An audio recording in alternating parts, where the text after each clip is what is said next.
আসসালামু আলাইকুম বন্ধুরা, আমাদের সম্মানিত চৌদ্দগ্রাম উপজেলা ইউএনও স্যার গতকালকে হঠাৎ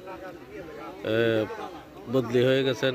আমরা সবাই আসলে শোকাহত। স্যারের আমাদের এই চৌদ্দগ্রামের গ্রাম পুলিশকে তথা চৌদ্দগ্রামের সকল কর্মচারীদেরকে নিজের পরিবারের লোক হিসেবে জানতেন।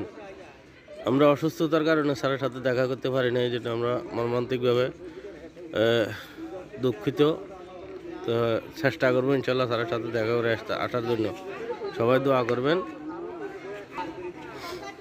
আমরা যেহেতু মহান আল্লাহ তাআলার দরবারে শুকরিয়া আদায় করি, এরকম যেহেতু আরেকজন ইউনূস স্যার আমাদের চৌদ্দগ্রামে আসেন চৌদ্দগ্রামকে আলোকিত করার জন্য।